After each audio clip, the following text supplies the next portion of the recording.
ലോകത്തെ പ്രധാനപ്പെട്ട വൻശക്തികൾക്കെല്ലാം തന്നെ ആണവായുധങ്ങളുണ്ട്. ഏഷ്യയിൽ ഇന്ത്യയും ചൈനയും പാകിസ്ഥാനും ഒക്കെ ആണവായുധങ്ങൾ കരുതി വച്ചിട്ടുണ്ട്. അമേരിക്കയും ഇംഗ്ലണ്ടും ഫ്രാൻസും റഷ്യയും ആണവായുധങ്ങളുള്ള മറ്റു വൻശക്തികളാണ്. ഹിരോഷിമ നാഗസാക്കിക്ക് ശേഷം മറ്റെവിടെയും അണുവായുധങ്ങൾ ഉപയോഗിച്ചിട്ടില്ല. എന്നാൽ അണുവായുധങ്ങളുള്ള രാജ്യങ്ങൾ അവ തന്ത്രപരമായ രീതിയിൽ സൂക്ഷിച്ചിരിക്കുന്നു. എതിർ രാജ്യത്തെ ഭീഷണിപ്പെടുത്താനോ സമ്മർദ്ദത്തിലാക്കാനോ അവരത് ഉപയോഗിക്കുന്നു. ആണവായുധങ്ങൾ എപ്പോഴും സജ്ജമാണോ ഒരു രാജ്യത്തിന്? അവ ഉപയോഗിക്കാൻ വേണ്ടിയാണെങ്കിൽ തന്നെ സജീവമാക്കാൻ എത്ര സമയമെടുക്കും? ഒരു രാജ്യം ആണവായുധം വിക്ഷേപിക്കാൻ തീരുമാനിച്ചാൽ എന്താണ് പ്രക്രിയ?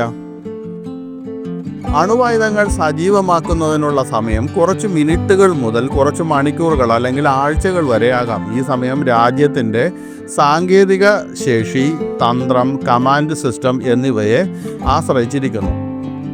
ഏത് രാജ്യത്തിന് അണുവായുധങ്ങൾ പ്രയോഗിക്കാൻ എത്ര സമയമെടുക്കുമെന്ന് നമുക്ക് നോക്കാം.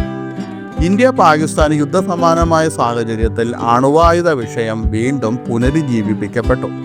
ഇന്ത്യ പാകിസ്ഥാൻ യുദ്ധസമയത്ത് കിരാന കുന്നുകളിൽ നിന്നുള്ള വികിരണം സോഷ്യൽ മീഡിയയിൽ ധാരാളം ചർച്ചകൾ നടക്കുന്നുണ്ട്. ഇരു രാജ്യങ്ങളും ആണവശക്തിയായിരിക്കെയാണ് ഈ വിഷയം ചർച്ച ചെയ്യുന്നത്. ഒരു ആണവായുധം സജീവമാക്കുന്ന പ്രക്രിയയിൽ തീരുമാനമെടുക്കൽ, കമാൻഡ് ആൻഡ് കൺട്രോൾ, ആയുധങ്ങൾ തയ്യാറാക്കൽ, ഒടുവിൽ വിക്ഷേപണം എന്നിവ ഉൾപ്പെടെ നിരവധി ഘട്ടങ്ങൾ ഉൾപ്പെടുന്നു.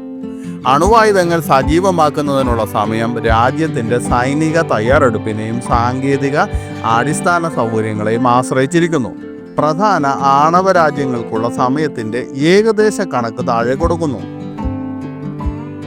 United States of America. ലോകത്തിലെ ഏറ്റവും നൂതനമായ ആണവ പദ്ധതി യുണൈറ്റഡ് സ്റ്റേറ്റ്സ് ഓഫ് അമേരിക്കയ്ക്കുണ്ട്. കര, കടൽ, വ്യോമം എന്നിവയെ അടിസ്ഥാനമാക്കിയുള്ള ആയുധങ്ങൾ US-നുണ്ട്. അവ എല്ലായ്പ്പോഴും വിന്യസിച്ചിരിക്കുന്നു. അവ 10 മുതൽ 15 മിനിറ്റിനുള്ളിൽ അമേരിക്കയ്ക്ക് ആണവായുധം പ്രയോഗിക്കാൻ സാധിക്കും. ഇനി റഷ്യയാണെങ്കിലോ, റഷ്യയുടെ ആണവ സംവിധാനം വളരെ പുരോഗമിച്ചതാണ്. പ്രത്യാക്രമണം ഉറപ്പാക്കാൻ ഡെഡ് ഹാൻഡ് പോലുള്ള ഓട്ടോമേറ്റഡ് സംവിധാനങ്ങളുണ്ട്. സർമാറ്റ് മിസൈൽ പോലുള്ള റഷ്യയുടെ ICBMകൾക്ക് കുറച്ചു മിനിറ്റുകൾക്കകം വിക്ഷേപിക്കാൻ കഴിയും. അന്തർവാഹിനികളും മൊബൈൽ ലോഞ്ചറുകളും അല്പം കൂടുതൽ സമയമെടുത്തേക്കാം. പക്ഷേ റഷ്യയുടെ തന്ത്രം ദ്രുത പ്രതികരണത്തിലാണ് ശ്രദ്ധ കേന്ദ്രീകരിക്കുന്നത്. ഇതിൻ്റെ വിക്ഷേപണ സമയം 3 മുതൽ 4 മിനിറ്റ് വരെയാണെന്ന് കണക്കാക്കപ്പെടുന്നു. ചൈന. ബീജിങ്ങിൻ്റെ ആണവതന്ത്രം ആദ്യം ഉപയോഗിക്കില്ല എന്നതിനെ അടിസ്ഥാനമാക്കിയുള്ളതാണ്. അതിനാൽ അതിൻ്റെ ആയുധങ്ങൾ എല്ലായ്പ്പോഴും വിന്യസിച്ച സ്ഥാനത്തായിരിക്കില്ല. അവരുടെ മിസൈലുകൾ സജീവമാക്കുന്നതിനും ഇന്ധനം നിറയ്ക്കുന്നതിനും സമയമെടുക്കും. സമീപ വർഷങ്ങളിൽ ആണവശേഷി വികസിപ്പിച്ച ചൈനയ്ക്ക് ഇപ്പോൾ പുതിയ ഹൈപ്പർസോണിക് മിസൈലുകൾ വേഗത്തിൽ വിക്ഷേപിക്കാൻ കഴിയും. ചൈനയ്ക്ക് ഏകദേശം 350 മുതൽ 400 വരെ അണുവായുധങ്ങളുണ്ട്. അതിൽ ചിലത് മാത്രമേ വിന്യസിച്ചിട്ടുള്ളൂ. അതിൻ്റെ വിക്ഷേപണ സമയം 15 മുതൽ 30 മിനിറ്റ് വരെ വ്യത്യാസപ്പെട്ടിരിക്കുന്നു. ഇന്ത്യയുടെ ആണവ നയവും ആദ്യം ഉപയോഗിക്കില്ല എന്നുള്ളതാണ്. വിശ്വസനീയമായ മിനിമം പ്രതിരോധം, ആദ്യം ഉപയോഗിക്കരുത് എന്നിവയൊക്കെ അടിസ്ഥാനമാക്കിയാണ് ഇന്ത്യയുടെ ആണവായുധങ്ങൾ. ഇന്ത്യയുടെ ആണവായുധങ്ങൾ വിന്യസിച്ചിരിക്കുന്നത് ഏതെങ്കിലും ഒരു സ്ഥലത്തല്ല.